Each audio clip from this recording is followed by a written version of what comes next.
dalam hati kita masing-masing.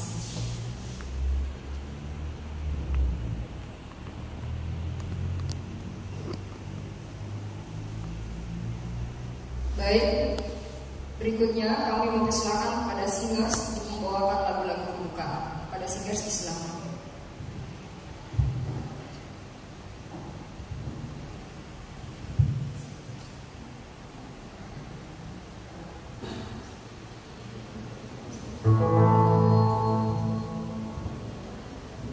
Jemaat yang sudah berdiri,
sebagai doa buka kami persilakan kepada Ibu Bagiasa.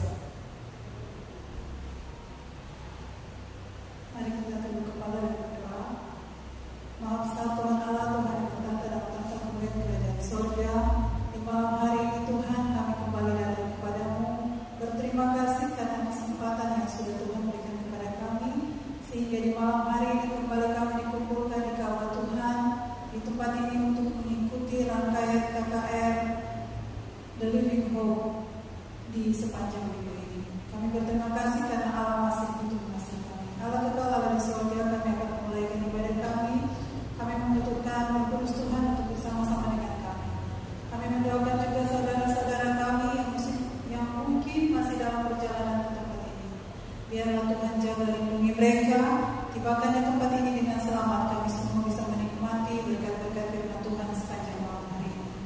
Kami mendoakan juga Pendeta Awel Mewo yang sebentar akan membentangkan firman Tuhan. Biarlah kuasai dia dengan Roh Kudus Tuhan, sehingga apapun yang dia sampaikan sebentar bisa menjadi berkat bagi kami yang mendengarkan.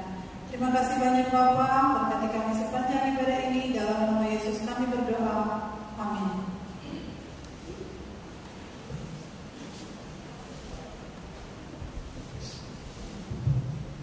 Baik, saudara sekalian, berikut kita akan masuk pada bacaan dan doa persembahan. Untuk itu kami berikan kesempatan kepada Ibu Nina Monata.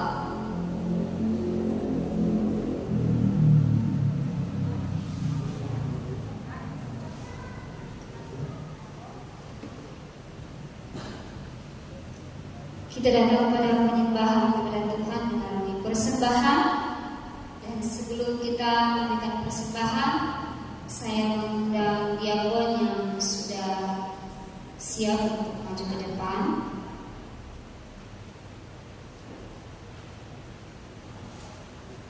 Para diakon yang sudah siap boleh maju ke depan. Kita akan mengikuti bacaan persembahan.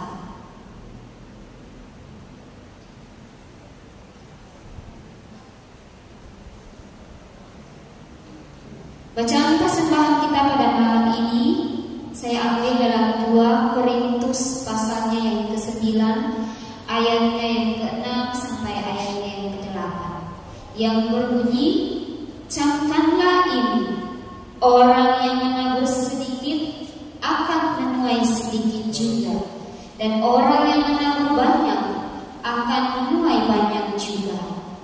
Hendaklah masing-masing memberikan menurut kerelaan hatinya, jangan dengan sedih hati atau karena paksaan, sebab Allah mengasihi orang yang memberikan dengan sukacita. Dan Allah sanggup melimpahkan segala kasih karunia kepadamu, supaya kamu senantiasa berkecukupan di dalam segala sesuatu, dan malah berkelimpahan di dalam berbagai kebajikan. Biarlah ayat ini menjadi kekuatan bagi kita. Marilah kita memberikan persembahan dengan sukacita. Sebelumnya kita berdoa. Bapa di surga, saat ini kami umat Tuhan akan siapkan hati dan pikiran kami. Kami akan memberikan sedikit dari berkat Tuhan yang Kau berikan bagi kami melalui persembahan. Berikanlah kami kerelaan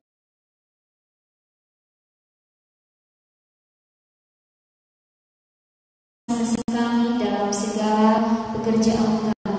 Tuhan berikan berkat-berkat yang limpah dalam kehidupan kami, baik secara pribadi maupun secara keluarga. Sertai kebaktian ini, biarlah persembahan ini juga menjadi berkat bagi pekerjaan Tuhan di dunia ini, khususnya di kota Solo.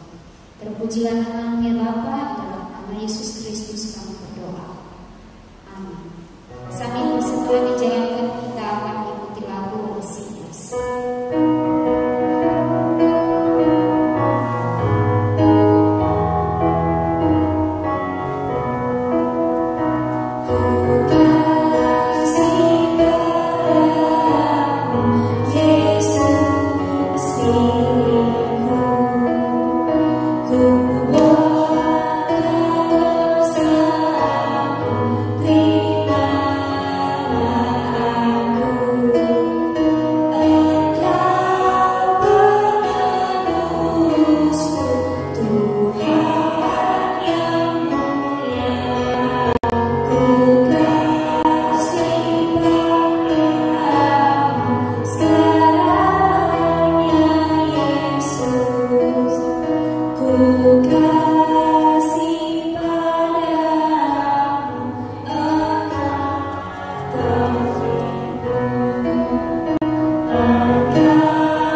Dan berikut kami berikan kesempatan kepada Saudara John Osok untuk membawakan lagu pujian. Dipersilakan.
Mau cinta Yesus selamanya, meskipun badai silih berganti dalam hidupku, tetap cinta Yesus selamanya.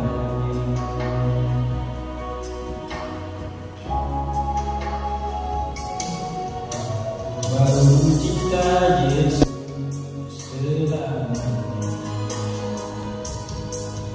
ku mau cinta Yesus selamanya,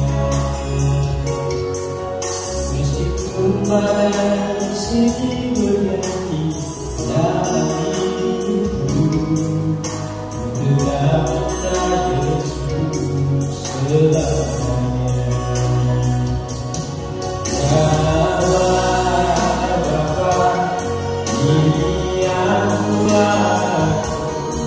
Layakkanlah seluruh hidup, Bapa, ini akulah, pakailah sesuai dengan rencanamu.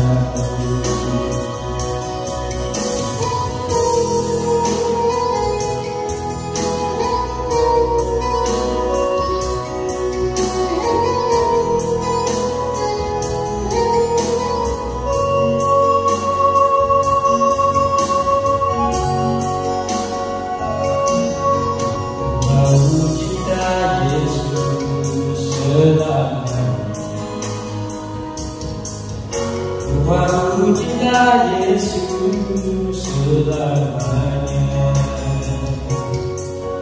meskipun badai silih berganti dalam hidupku, tetap cinta Yesus selamanya. Ya Allah, Bapa, ini aku layakkanlah seluruh hidup, ya Allah, Bapa.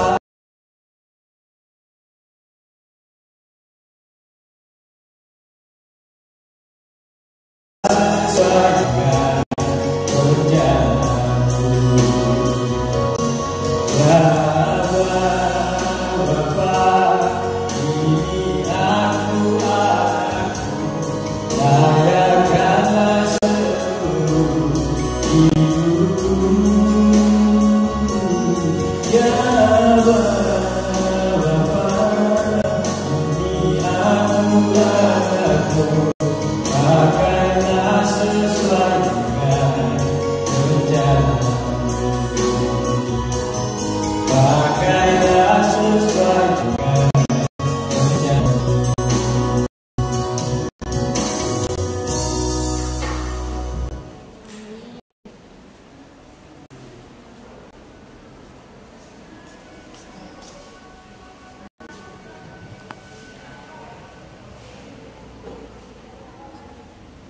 Tentunya kita sama-sama sepakat untuk mengucapkan terima kasih kepada Saudara John Oso. Kiranya lagu-lagu yang baru kita dengar boleh mengangkat hati kita kepada Tuhan. Saudara sekalian, waktu berikut kita masuk pada ruang sahabatan, dan kami mengundang sahabat-sahabat rohani yang pada malam hari ini sudah datang di gereja Remu. Kami mengundang untuk maju ke depan. Kami akan membacakan nama. Di sini ada 4 sahabat-sahabat rohani. Yang pertama, Saudara Susanti. Yang kedua, Ibu Susana Kalasuat. Saudari Susana Kalasuat. Yang pertama, Saudari Susanti. Kedua, Saudari Susana Kalasuat. Ketiga, Saudari Erna Mili. Dan keempat, Saudari Jelita Sesa.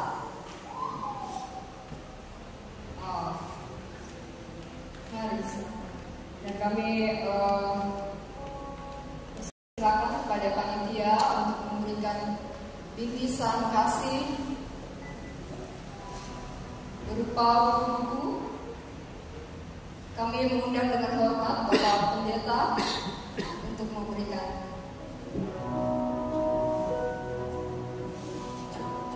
Bingkisan kasih kami kepada keempat saudari-saudari yang sudah berkenan hadir di malam KKR di malam ini.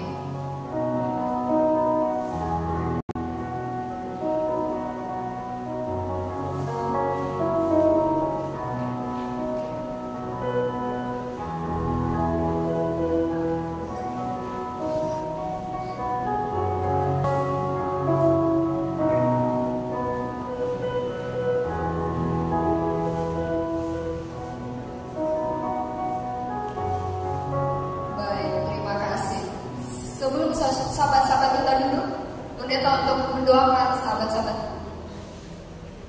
Baik, kita untuk kepala kita berdoa. Bapa kami yang ada di surga, kami memuji dan memuliakan nama Tuhan karena malam kedua KKR ini Tuhan telah berkati. Bahkan terima kasih untuk sahabat-sahabat rohani yang karena cinta mereka kepada Tuhan dalam kegiatan kesibukan mereka boleh tinggalkan, bahkan boleh menghadiri KKR ini. Biarlah Tuhan memberkati mereka dalam masa muda, berikan mereka kekuatan kesehatan, bahkan keberhasilan dalam kehidupan mereka ke depan. Berkati juga panitia yang terus bekerja, biarlah berkat Tuhan menaungi semua. Ini doa kami Bapa, dalam nama Yesus kami berdoa. Amin.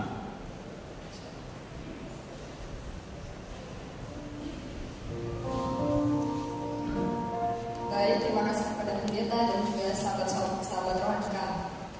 Kita melangkah pada acara selanjutnya, yaitu ruang informasi. Dan informasi yang pertama yaitu mulai hari ini dan mulai besok sudah ada kelas anak-anak di tempat yang sudah disiapkan. Kemudian yang kedua, mulai besok ada pengobatan gratis yang diadakan di halaman gereja Remu di samping di sini, tepat jam 5 sore. Dan pengumuman yang ketiga, bagi sahabat-sahabat rohani kami dapat mengumpulkan kartu hadir atau kartu tamu di meja penerima tamu di depan gereja, di pintu depan gereja. Kemudian yang terakhir, untuk transportasi bagi tamu-tamu selesai ibadah KKR ini boleh menghubungi panitia yang berada di meja panitia.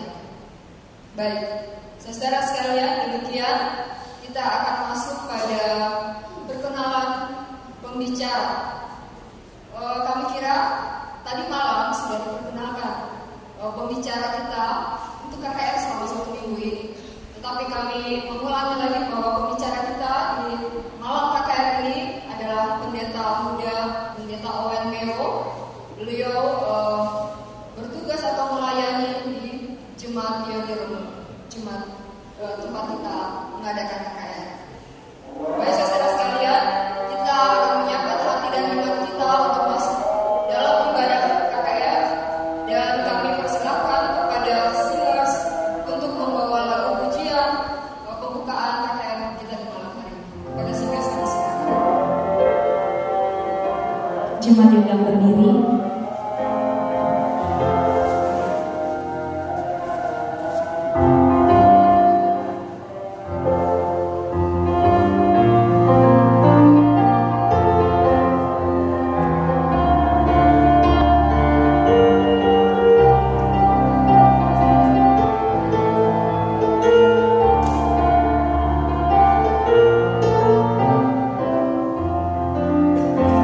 Dunia ini dapat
kami telah tiba pada malam kedua dalam seri kebaktian pembangunan rohani dengan tema The Living Hope, dan sebagai temanya juga adalah iman.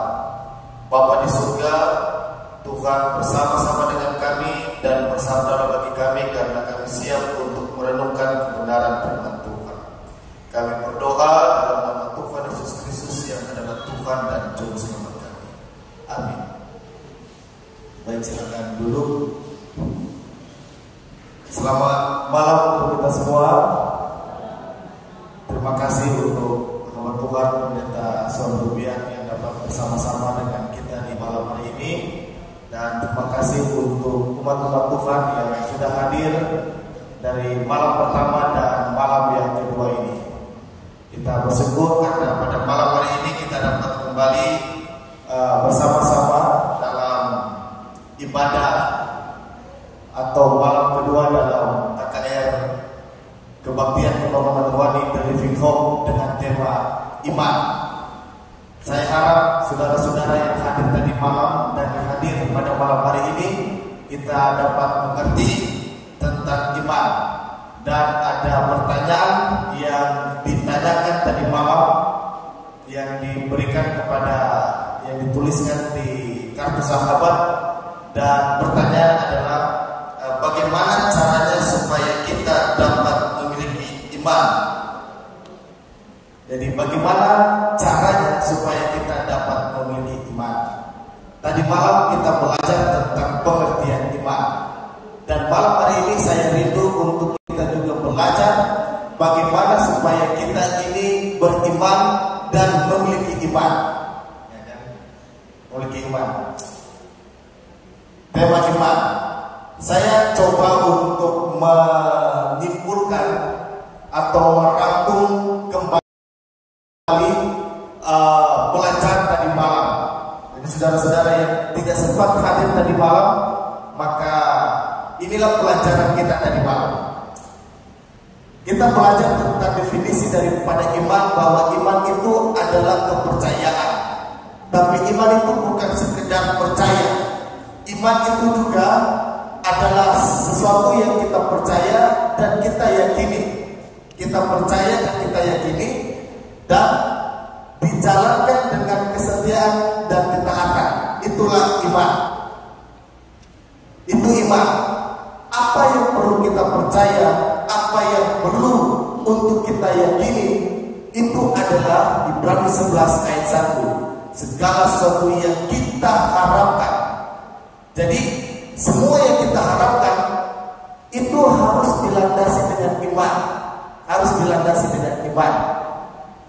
Dan dari semua landasan itu, iman itu dia harus berjalan dengan penuh kepercayaan, dengan kesetiaan dan ketaatan.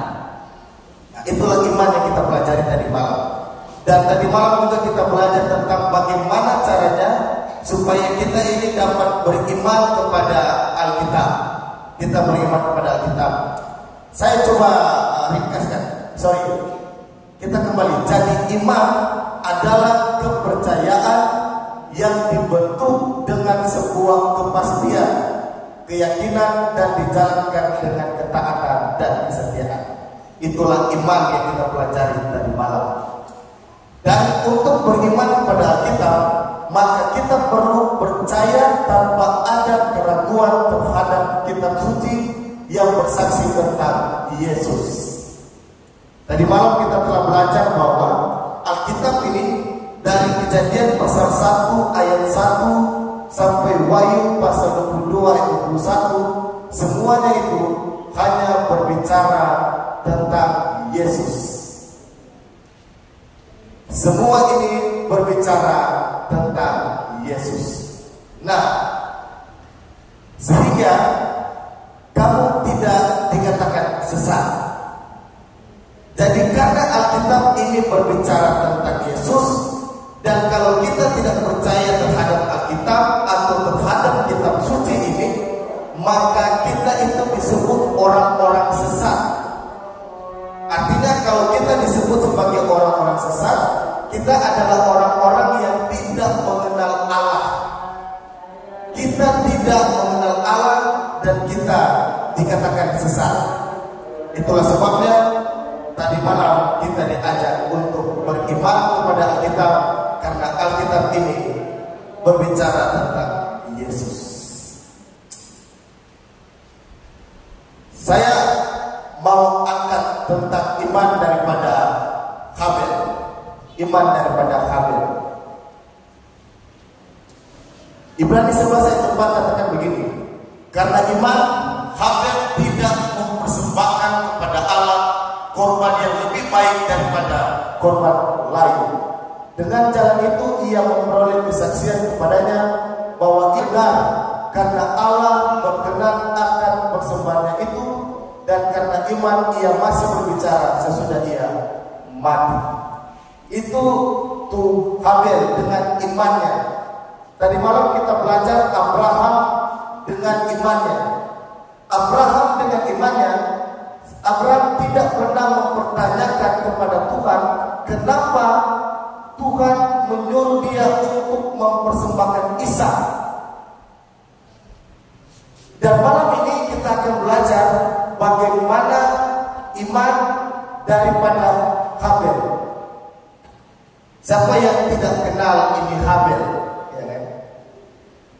Habel ini adalah anak daripada Adam dan Hawa. Dia anak kedua. Yang pertama adalah Kain dan kedua adalah Habel. Alkitab mencatat bahwa dalam Kejadian pasal yang keempat, Kejadian pasal 4 berbicara tentang Kain dan Habel, bagaimana mereka mempersembahkan korban. Bagaimana mereka mempersembahkan korban.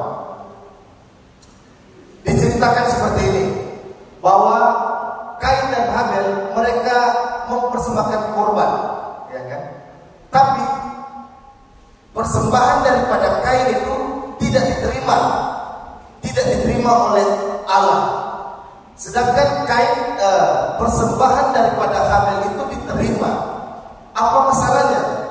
Alkitab mencatat bahwa persembahan daripada Kain itu tidak berkenan di hadapan Allah. Yang berkenan itu adalah persembahan Habel. Yang menjadi pertanyaannya adalah, apa yang membuat sehingga persembahan daripada Kain ini tidak berkenan, sedangkan persembahan yang dipersembahkan oleh Kain itu adalah hasil dari usahanya, ya kan? Hasil dari usaha daripada Kain ini. Dari mana hasil usahanya? Dia itu adalah seorang petani. Dia itu seorang petani. Tapi waktu dia persembahkan hasil-hasilnya itu tidak diterima. Di mana letak kesalahannya? Kita lihat di Kejadian pasal 4. Kejadian pasal 4 ayat 3, ayat 2 dan 3 mengatakan begini. Selanjutnya dilahirkanlah Habel, adik Kain, dan Habel menjadi gembala domba, Kain menjadi petani. Jadi ini latar belakang daripada Kain dan Habel. Kalau Kain itu sebagai petani, Habel itu dia sebagai gembala kambing domba. Ayat 3 perlu diperhatikan. Kejadian 4 ayat 3 catat begini. Setelah beberapa waktu lamanya, maka Kain mempersembahkan sebagian dari hasil tanah itu kepada Tuhan sebagai korban persembahan. Saudara fokus di kalimat setelah beberapa waktu lamanya, ya kan? Bahwa setelah beberapa waktu lamanya, Alkitab tidak mencatat beberapa waktu lamanya ini itu 1 tahunkah, 2 tahunkah, 3 tahunkah, 4 tahun, itu tidak dicatat oleh Alkitab. Yang Alkitab hanya catat adalah setelah beberapa tahun lamanya Kain mempersembahkan hasil dari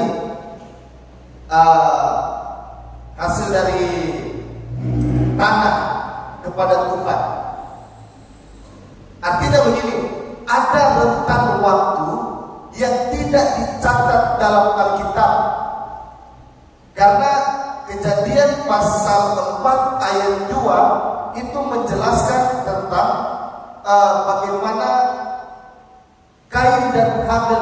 dilahirkan dan dorang punya pekerjaan. Dan ayat 3 mencatat setelah beberapa waktu lamanya, maka Kain mempersembahkan sebagian dari hasil tanah. Artinya, lompatan waktu dari dia lahir sampai dia mempersembahkan korban ini waktu yang panjang, ya kan? Karena dia sekali ini sampai dia mempersembahkan hasil dari hasil tanah yang dia kelola. Apakah anak bayi, anak kecil sudah bisa bekerja seperti dia? Ya mungkin bisa. Tapi dalam hal ini, Kain itu dia bukan lagi baru 1, 2, 3, 4 tahun. Tidak. Dia sudah hidup bertahun-tahun lamanya sampai ayat ini mencatat setelah beberapa waktu lamanya ia mempersembahkan korban. Dalam rentang waktu yang ada itu, hal yang perlu kita pahami adalah Kain dan Habel itu dididik oleh orang tuanya. Siapa orang tuanya? Adam dan Hawa. Siapa Adam dan Hawa? Mereka adalah manusia yang diciptakan oleh Allah, dan mereka lah yang membuat dosa di dunia ini. Mereka manusia yang melakukan dosa. Setelah selesai mereka melakukan dosa, maka sistem pengorbanan itu ada. Sistem pengorbanan untuk mempersembahkan korban itu ada. Dan korban pertama waktu mereka berbuat dosa, maka yang mati adalah domba, ya kan? Domba itu disembelih untuk dipakaikan kepada mereka sebagai baju mereka. Dan Tuhan sudah sampaikan di Kejadian 3 ayat 15, itu nubuatan bahwa nanti akan ada yang menemukan tumit. Dan inilah sistem pengorbanan itu mulai jalan. Artinya Tuhan sudah sampaikan kepada Kain dan Habel, kepada Adam dan Hawa, bahwa ketika manusia berdosa, maka supaya mendapat pengampunan, yang dibuat adalah mereka harus mempersembahkan korban. Korban apa? Harus ada darah, yaitu darah domba. Nah, sebelum Kain dan Habel dilahirkan, Adam dan Hawa ini mereka sudah tahu bagaimana caranya mempersembahkan korban, mempersembahkan persembahan kepada Allah. Dorang sudah tahu. Jadi di saat mereka memiliki anak, satu hal yang pasti, mereka pasti mengajarkan anak mereka bagaimana caranya mempersembahkan korban. Dan pastinya sejak mereka masih kecil, Kain dan Habel itu masih kecil, mereka sudah diajar untuk bagaimana caranya mereka memberikan persembahan dan korban kepada Tuhan. Dan itu tidak dicatat dalam Alkitab, karena Alkitab hanya mengatakan setelah beberapa waktu lamanya Kain mempersembahkan. Artinya Kain ini bukan baru kali ini memberikan persembahan. Habel bukan baru kali itu memberikan persembahan, tapi sudah berkali-kali. Tapi Alkitab mulai mencatat, Kejadian pasal 3 mulai mencatat ketika Kain itu dia tidak lagi memberikan persembahan domba. Dia coba rubah itu persembahan korban yang Allah sudah sampaikan. Dia coba rubah itu. Dan waktu dia rubah itu korban persembahan kepada Allah seharusnya adalah domba, maka disitulah Alkitab mencatat persembahan korban itu tidak berkenan di hadapan Allah. Jadi lihat, setelah dia tidak mempersembahkan korban itu, ada adiknya Habel yang masih menjaga caranya untuk memberikan persembahan yang benar, yaitu korban. Korban apa? Anak domba. Inilah bentuk kesetiaan iman daripada Habel. Habel, dia tidak pernah merubah apa yang Tuhan itu sampaikan. Karena Kain dan Habel sudah diajarkan bagaimana caranya memberikan persembahan. Tapi tiba-tiba Kain dia coba ubah itu, sehingga Tuhan bilang persembahan tidak berkenan di hadapan Allah. Dan itu menunjukkan bahwa iman daripada Kain itu bukanlah iman yang murni, bukanlah iman yang sempurna, karena dia tidak ada yang namanya kesetiaan. Dia berubah di tengah jalan. Sekarang ada banyak sekali ajaran-ajaran firman Tuhan yang diubah, sama seperti Kain coba mengubah itu persembahan korban. Ya, kalau persembahan sebagai persembahan syukurlah tidak masalah. Tapi ini masalahnya adalah persembahan korban. Persembahan korban itu yang diminta adalah harus ada darah. Dan Kain coba rubah itu, makanya persembahan itu tidak berkenan. Tapi iman daripada Habel adalah dia tetap menjaga itu kesetiaan. Karena iman Habel telah mempersembahkan kepada Allah korban yang lebih baik daripada korban Kain. Dengan jalan itu ia memperoleh kesaksian kepadanya bahwa ia benar. Habel didapati benar karena dia tidak merubah itu sistem korban bakaran, yaitu harus domba. Dan Habel membuktikan bahwa dia memiliki iman yang benar. Makanya Ibrani mencatat bahwa iman daripada Habel itu menjadi kesaksian. Orang yang memiliki iman, dia punya iman itu patut jadi kesaksian bagi banyak orang. Sampai Habel mati, dia punya iman untuk ada dalam satu sistem korban bakaran itu tidak pernah berubah. Nah, malam ini kita akan belajar tentang beriman kepada Allah. Ada banyak orang yang sudah merubah atau memberikan pandangan-pandangan tentang Allah, tentang Yesus yang sudah tidak sesuai dengan kebenaran Alkitab. Ada yang mengatakan bahwa Yesus itu dia bukan Allah. Ada yang mengatakan bahwa Yesus itu hanya sebagai utusan biasa, dia hanya sebagai manusia biasa. Dan banyak lagi yang coba merubah, sama seperti bagaimana Kain merubah ini persembahan, mulai mempersembahkan. Saudara lihat apa akibat daripada Kain merubah itu hasil, itu korban bakaran. Hasilnya adalah Kain itu menjadi buronan, dan dia takut. Tapi Tuhan tetap melihat dia. Itulah bentuk kasih sayang Tuhan. Nah, mari kita lihat bagaimana kita mau beriman kepada Allah.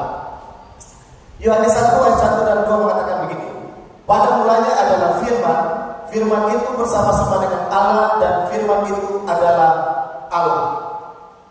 Pada mulanya adalah firman. Firman itu bersama-sama dengan Allah. Coba mari kita perhatikan ini. Kita coba lihat kata per kata.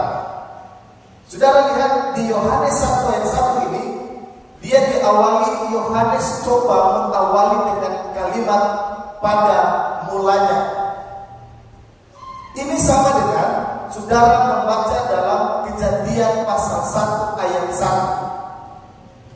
Apa kata yang ada di awal Kejadian 1 ayat 1. Pada mulanya, iya kan? Tapi kata pada mulanya dalam Kejadian pasal 1 ayat 1 itu berbeda dengan Kejadian Wahyu dengan Yohanes 1 ayat 1. Sama-sama menggunakan kata pada mulanya, tapi itu memiliki arti yang berbeda. Memiliki arti yang berbeda. Karena mari kita lihat Kejadian pasal 1 ayat 1, dia mulai dengan begini. Pada mulanya Allah menciptakan. Apa yang diciptakan? Langit dan bumi. Yang diciptakan adalah langit dan bumi. Jadi Kejadian pasal 1 ayat 1, dia mencoba untuk menjelaskan apa yang diperbuat oleh Allah.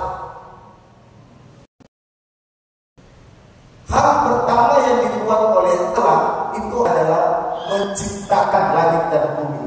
Itu menurut Kejadian 1 ayat 1. Jadi Kejadian 1 ayat 1 sedang memberikan pengertian kepada pembaca bahwa Allah pertama kali menciptakan langit dan bumi. Itu dia. Yang disebut dengan Elohim, bara beresit. Tapi di Yohanes 1 ayat 1 ini kata pada mulanya Allah. Pada mulanya adalah firman. Kalau kata pada mulanya adalah firman, ini artinya bahwa Yohanes coba memberikan pandangan kepada pembaca tentang keberadaan daripada Allah itu. Jadi itu bedanya. Kalau Kejadian 1 ayat 1 itu Musa mau menjelaskan apa yang dilakukan oleh Allah, yaitu menciptakan. Tapi Yohanes 1 ayat 1 itu Yohanes coba menggambarkan keberadaan daripada Allah. Pada mulanya adalah firman. Jadi sama-sama menggunakan kata pada mulanya, tapi Yohanes menggambarkan jauh lebih daripada Musa. Contohnya sederhana begini. Yohanes menggambarkan begini. Pada mulanya pendeta Mewah itu dilahirkan.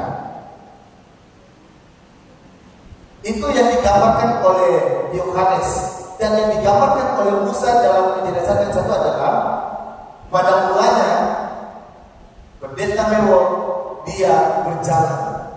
Nah, apa yang saya lakukan yang digambarkan oleh Musa, tapi Yohanes menggambarkan sejak dari mana saya ada, sejak dari mana saya dilahirkan. Itulah bedanya Yohanes 1 ayat 1 dan Kejadian 1 ayat 1 dengan kalimat pada mulanya. Nah, jadi Yohanes coba menggambarkan bahwa pada mulanya Allah itu adalah firman. Firman itu ada sama-sama dengan Allah. Saudara perhatikan ini. Firman itu ada sama-sama dengan Allah. Artinya Yohanes coba menggambarkan bahwa mereka itu bukan cuma satu. Ya, sama seperti ini. Pada mulanya adalah awan. Awan itu bersama-sama dengan Natan. Ya kan? Artinya begini. Yohanes coba memberikan pengertian kepada para pembaca bahwa firman ini ada sama-sama dengan Allah, artinya itu lebih daripada satu orang. Jadi Yohanes terus menggambarkan pada mulanya bersama-sama dengan Allah. Perhatikan ayat 1 dan 2 ini, 2 kali kalimat ini diulang. Firman itu bersama-sama dengan Allah. Di Yohanes ayat 2 juga mengatakan pada mulanya bersama-sama dengan Allah. Artinya Yohanes mau tekankan bahwa firman itu dengan bersama-sama dengan Allah ada 2. Tapi firman itu adalah juga Allah. Jadi kenapa Yohanes mulai dengan ini? Karena Yohanes sedang berbicara kepada orang Yahudi. Orang Yahudi yang tidak percaya bahwa Yesus itu adalah Mesias. Karena mereka tidak percaya Yesus adalah Mesias, maka Yohanes perlu menuliskan kepada mereka siapa itu Yesus. Dan Yohanes coba jelaskan bahwa Yesus itu, firman itu adalah Allah. Lebih jelas begini di ayat selanjutnya, di ayat yang ketiga. Segala sesuatu dijadikan oleh Dia, dan tanpa Dia tidak ada sesuatu pun yang telah jadi dari segala yang dijadikan.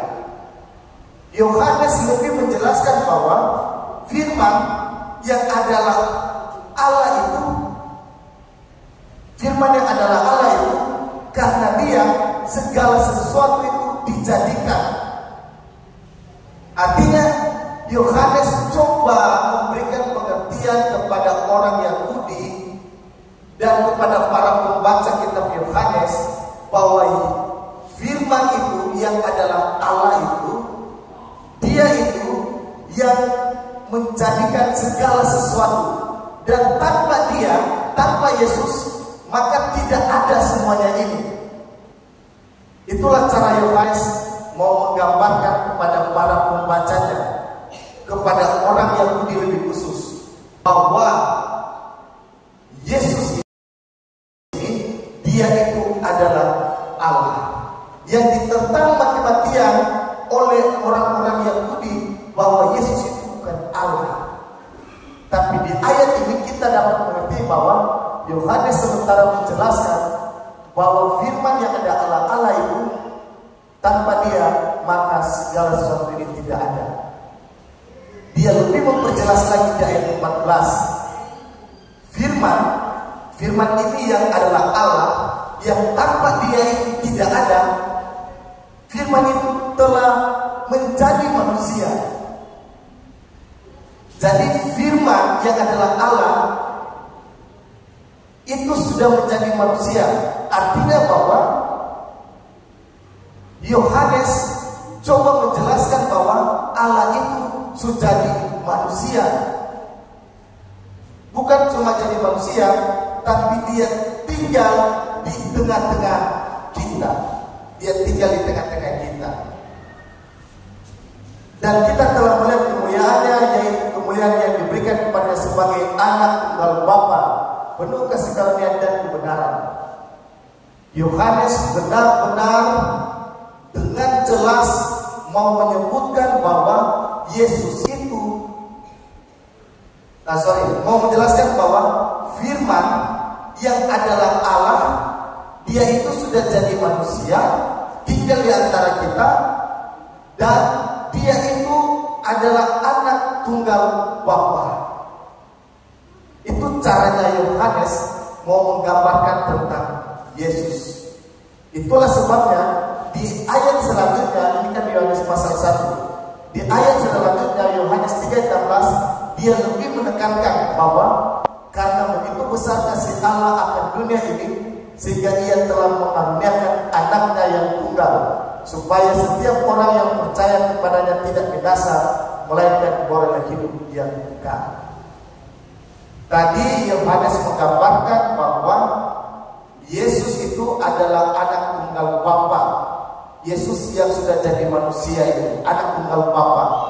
Dan di Yohanes pasal 3 dia kembali mengulangi bahwa anak yang tunggal ini itu dikaruniakan oleh Bapa untuk dunia yang kita tinggal. Tapi kita masih ragu bahwa Yesus itu adalah Allah. Itu adalah sebuah kekeliruan yang sangat besar.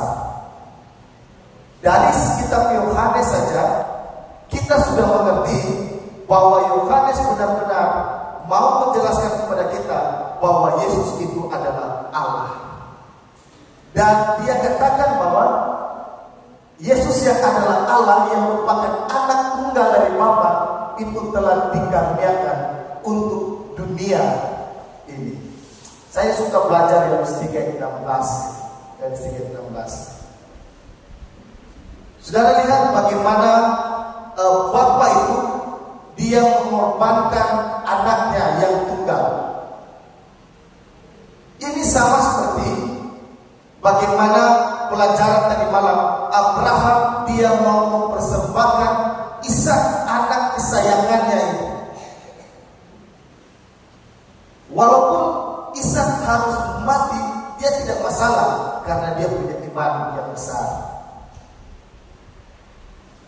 Yesus, Bapa ini, Allah ini, karena dia punya rasa cinta yang besar sama dunia ini, sampai dia rela mengorbankan anaknya yang tunggal. Dia rela mau mengorbankan anaknya yang tunggal. Dan anak yang tunggal ini, dia itu sebenarnya adalah Yesus dan dia itu adalah Allah. Dan saudara lihat, Bapa ini coba untuk memudahkan kepada kita, kepada dunia ini anaknya. Itulah sebabnya tidak salah kalau Yohanes mengatakan dalam Yohanes 1:9, pada keesokan harinya Yohanes melihat Yesus datang kepadanya dan ia berkata, lihatlah anak domba Allah yang menghapus dosa dunia. Tidak salah kalau Yohanes mengatakan bahwa anak domba Allah itu dia akan menghapuskan dosa dunia ini. Kenapa? Karena sebelumnya dia juga itu telah dikaruniakan. Jadi sebelum Yohanes mengatakan bahwa itu dia dikaruniakan oleh Allah, Yohanes sudah mengakui bahwa Yesus itu dapat menghapus dosa dunia. Itu Yohanes lihat sendiri. Dan Yohanes katakan bahwa Yesus adalah anak domba Allah yang menghapus dosa dunia. Yesus menghapus dosa. Kalau Yesus dapat menghapus dosa, maka dia benar-benar adalah Allah. Karena cuma Allah yang dapat menghapus dosa. Saudara tahu kenapa bukan Adam, bukan Abraham, bukan Nuh yang harus mati di kayu salib, padahal mereka yang berdosa? Karena cuma Yesus yang bisa hapus punya dosa. Cuma Allah yang dapat menghapus dosa.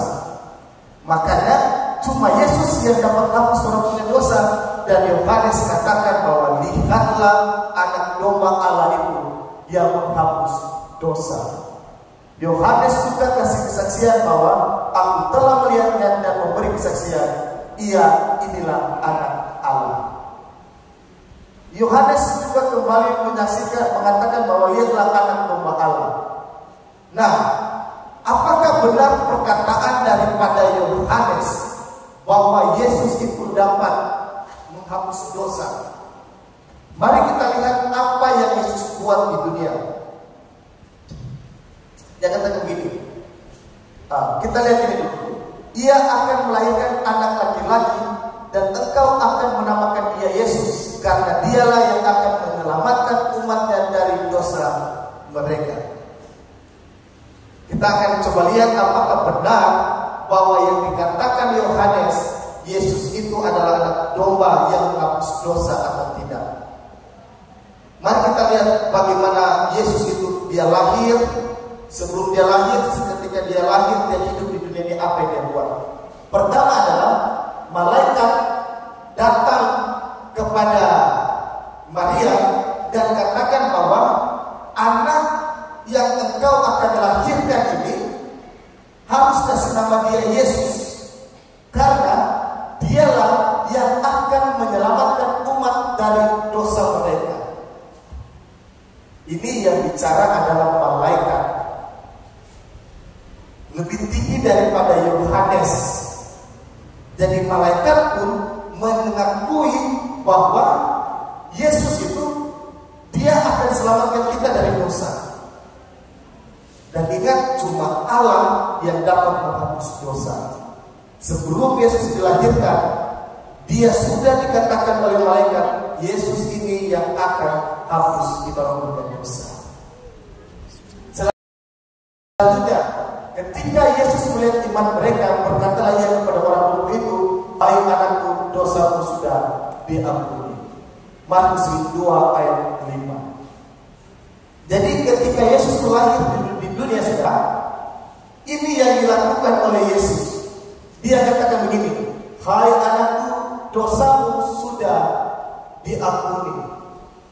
Yesus, dia dengan lantang, Yesus dengan percaya diri, dia mengatakan bahwa dosamu sudah diampuni. Kenapa? Makanya jangan heran kalau saudara baca dalam Markus pasal 2 ayat 5 ini, orang-orang Farisi itu kritik Yesus. Memangnya dia ini Allah bisa mengampuni dosa, tapi Yesus tahu hati daripada mereka. Peristiwa ini dalam Markus pasal 2 ayat 5 ini adalah peristiwa bagaimana orang lumpuh itu coba dibawa oleh 4 temannya untuk bertemu dengan Yesus, tapi tidak bisa karena banyak sekali orang. Sehingga yang dilakukan oleh keempat temannya ini adalah mereka harus naik ke atas atau sekarang ke bawah dan harus kasih turun dari atas. Orang harus pegang dari tempat sisi di tempat tidur dan kasih turun ini orang lumpuh dekat dengan Yesus, dan Yesus kasih sembuh dia. Tapi yang Yesus lihat bukan iman daripada orang lumpuh, tapi iman daripada teman-temannya, di mana teman-temannya percaya bahwa kalau orang ini sudah bertemu dengan Yesus pasti dia sembuh, dan iman itu yang dipegang. Dan iman daripada teman-temannya ini menyelamatkan orang yang lumpuh ini, dan Tuhan bilang dosamu sudah diampuni. Yesus bilang. Kedua, selanjutnya, lalu ia berkata kepada perempuan itu, dosamu telah diampuni. Dan mereka yang duduk makan bersama dia berpikir dalam hati mereka, siapakah ia ini sehingga ia mengampuni dosa? Tetapi Yesus berkata kepada perempuan itu, imanmu telah menyelamatkan engkau, pergilah dengan selamat. Bukan cuma satu kali peristiwa dalam Alkitab yang mencatat bahwa secara terang-terangan Yesus mengatakan kepada seseorang bahwa dosamu itu telah diampuni. Dosamu telah diampuni. Dan hal yang sama juga dikatakan bahwa mereka yang duduk makan bersama dia berpikir dalam hati mereka, siapakah ia ini sehingga ia dapat mengampuni dosa? Yohanes perlu menjelaskan kepada orang-orang Yahudi karena mereka tidak percaya Yesus itu adalah Tuhan. Yohanes perlu jelaskan dalam Yohanes 1 dan seterusnya sebelum dia menjelaskan bagaimana perjalanan kehidupan Yesus. Karena Yohanes tahu orang Yahudi benar-benar tidak tahu siapa itu Yesus. Mereka tidak tahu, tidak mengimani bahwa Yesus itu adalah Mesias. Makanya mereka selalu mempertanyakan kenapa Yesus dapat mengampuni dosa. Jadi kalau Yesus dapat mengampuni dosa, artinya dia adalah Allah. Dan kita sudah belajar, kita harus mengimani ini Alkitab. Kalau Alkitab ini berbicara tentang Yesus, maka malam ini Alkitab mengatakan bahwa Yesus itu adalah Allah. Kenapa? Karena dia mengampuni dosa. Dia mengampuni dosa. Jadi kita harus beriman bahwa Yesus itu benar-benar adalah Allah. Yesus itu adalah Allah. Yohanes 20 ayat 30 sampai 31 mengatakan begini. Memang masih banyak tanda lain yang dibuat Yesus di depan mata murid-muridnya yang tidak tercatat dalam Alkitab ini. Alkitab yang saya dan saudara pegang ini, Kejadian sampai Wahyu, sesungguhnya masih ada banyak peristiwa yang dibuat oleh Yesus, terlebih khusus dalam kitab Injil, terlebih khusus dalam kitab Injil. Masih ada banyak sekali peristiwa Yesus buat yang dia secara terang-terangan mau menyatakan bahwa dia ini adalah Allah, tapi itu tidak dicatat dalam Alkitab. Tetapi semua yang tercantum di sini telah dicatat supaya kamu percaya bahwa Yesuslah Mesias, Anak Allah. Saudara perhatikan ini, Yohanes dia coba menutup kitab Yohanes ini dengan kalimat ini, supaya kamu, para pembaca kitab Yohanes, para pembaca Alkitab, dan terlebih khusus orang Yahudi saat itu, kita percaya bahwa Yesuslah Mesias, Anak Allah. Yohanes mau agar supaya kita benar-benar percaya bahwa Yesus itu adalah Allah. Jadi kalau di luar sana ada yang bilang Yesus itu cuma utusan, Yesus itu cuma seorang nabi, dia cuma manusia biasa, dia itu bukan adalah Allah, maka malam hari ini saya mengatakan itu tidaklah benar. Karena Yohanes, firman Allah malam ini mengatakan bahwa Yesus itu adalah Allah, dan Yohanes mau supaya kita percaya bahwa Yesus Mesias, Anak Allah, supaya kamu oleh iman memperoleh hidup dalam namanya. Ternyata kalau kita percaya bahwa Yesus itu adalah Mesias, dia adalah Anak Allah, maka dikatakan supaya kamu oleh iman memperoleh hidup dalamnya. Kita beriman kepada Yesus. Jadi malam ini kalau saudara mau mengatakan dan percaya bahwa Yesus itu adalah Allah, maka kita adalah orang yang beriman kepada Yesus. Kita adalah orang yang beriman kepada Yesus. Wahyu pasal 14 ayat 12. Cuma dua hal. Yang penting itu cuma dua hal, tidak ada lain. Cuma dua hal ini yang paling penting. Yang penting di sini ialah pertama, ketekunan orang-orang kudus yang menuruti perintah Allah. Yang paling penting itu orang-orang kudus yang menuruti perintah Allah. Besok malam kita akan belajar tentang hal yang penting, yaitu adalah menuruti perintah Allah atau menuruti perintah daripada Yesus. Perintah daripada Yesus. Dan hal kedua yang terpenting adalah iman kepada Yesus. Itu dia. Tidak kalah penting untuk kita harus beriman kepada Yesus. Saudara, banyak orang coba berbuat baik, banyak agama mengajarkan tentang kebaikan, banyak agama mengajarkan tentang berbuat kasih dan sebagainya, tapi tidak banyak agama yang mengajarkan bahwa Yesus itu adalah Allah. Tidak banyak. Banyak yang menyangkal bahwa Yesus itu adalah Allah. Tapi malam hari ini, kalau Alkitab bilang, firman Allah bilang Yesus itu adalah Allah, maka kita adalah orang-orang yang beriman. Kita adalah orang-orang yang beriman. Dan memiliki iman kepada Yesus itu adalah hal yang penting. Jadi jangan ragu dengan Yesus. Yesus itu adalah Allah. Doktrin apapun yang coba membawa pikiran saya dan saudara bahwa Yesus itu bukanlah Allah, itu adalah ajaran yang sesat. Ajaran yang sesat. Karena ajaran yang benar menurut firman Allah bahwa Yesus itu adalah Allah. Yohanes pasal 14 ayat 15 mengatakan, jikalau kamu mengasihi aku, kamu akan menuruti segala perintah. Kita akan ayat terakhir sebelum kepada kesimpulan.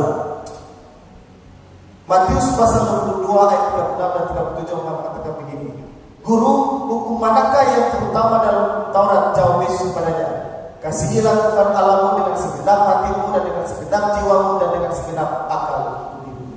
Saudara, kalau kita beriman kepada Yesus, maka kita akan mengasihi Yesus. Ya kan? Kita akan mengasihi Yesus. Kalau saya dan saudara punya iman kepada Yesus, maka kita akan mengasihi Yesus. Bagaimana cara mengasihi Yesus? Kita akan menuruti itu perintah-perintah daripada Allah. Dan cara untuk menuruti perintah Allah itu cuma ini, tidak ada lain. Kasihilah Tuhan Allah dengan segenap hatimu dan dengan segenap jiwamu dan dengan segenap akal budimu. Kasihilah sesama manusia seperti dirimu sendiri. Kedua hukum inilah tergantung seluruh hukum Taurat dan kitab para nabi. Jadi, kalau saudara benar-benar mengasihi Allah, saudara benar mau mengimani Yesus, maka kasihilah Yesus dengan segenap hati, dengan segenap jiwa, dan dengan segenap akal budimu. Saudara-saudara, banyak di antara kita yang mengatakan bahwa pendeta, saya ingin mengasihi Allah. Kalau saudara tidak mengasihi Allah, itu berarti kita sudah mengimani Allah. Pendeta, saya mengasihi Allah. Tapi pada nyatanya adalah kita tidak mengasihi Allah. Kenapa? Kita mengatakan kita mengasihi Allah, tapi kita tidak menuruti itu perintah Allah. Maka kita tidak mengasihi Allah. Karena firman Tuhan katakan kalau kita benar-benar tidak tipu-tipu, mau bilang saya pendeta Paul Mewah mengasihi Allah, maka sesungguhnya saya harus menuruti perintah daripada Allah. Itu seharusnya yang kita buat, tapi kadang-kala kita tidak menuruti perintah Allah.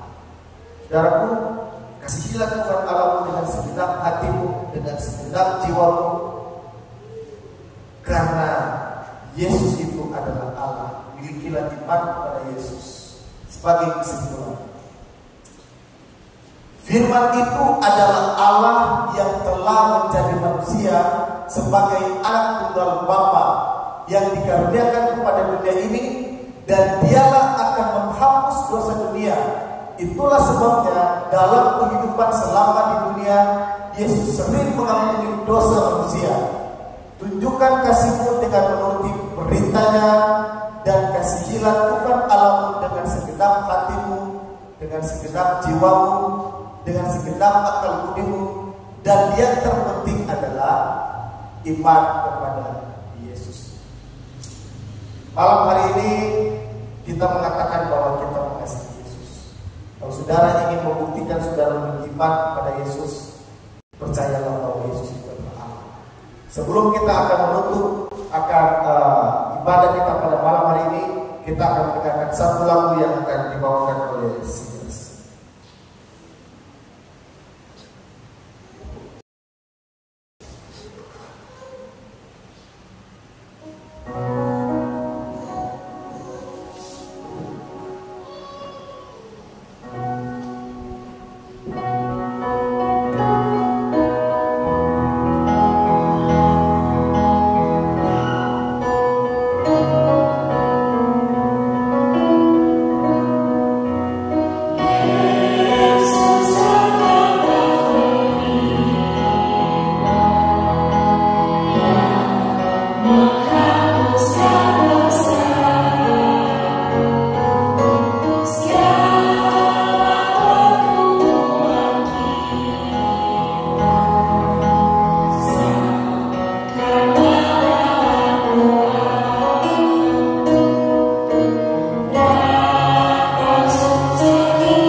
sudah menghapuskan dosa kita. Dan kalau saudara mengimani bahwa Yesus itu adalah Allah, Dia adalah Allah yang mengampuni dosa, maka saya mengundang kita semua untuk berdiri dan kita akan berdoa. Doa dipimpin oleh hamba Tuhan Pendeta Sonia dan Pendeta Insa.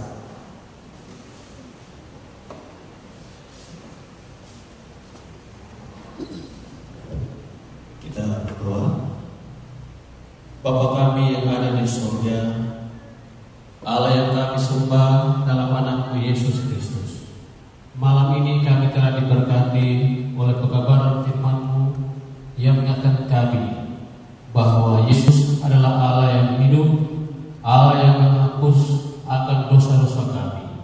Terima kasih Tuhan untuk pekabaran yang indah, mengingatkan kami untuk benar-benar percaya sungguh kepada Yesus, sehingga kami akan terus diberkati.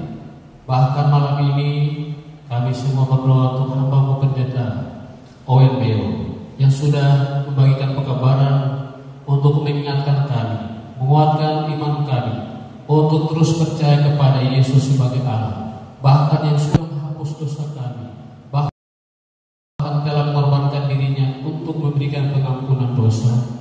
Dan kami juga berdoa untuk semua sahabat-sahabat rohani dan kami semua yang hadir, biarlah diberkati oleh Tuhan.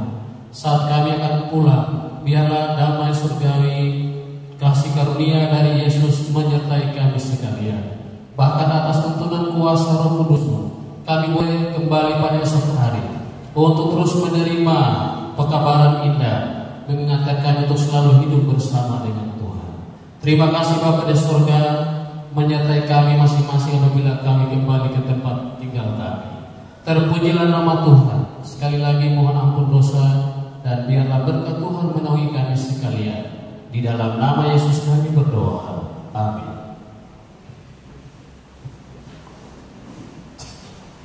Terima kasih kepada hamba Tuhan Pendeta Sonia yang telah pimpin kita di dalam doa. Saat ini saya kembalikan kepada MC.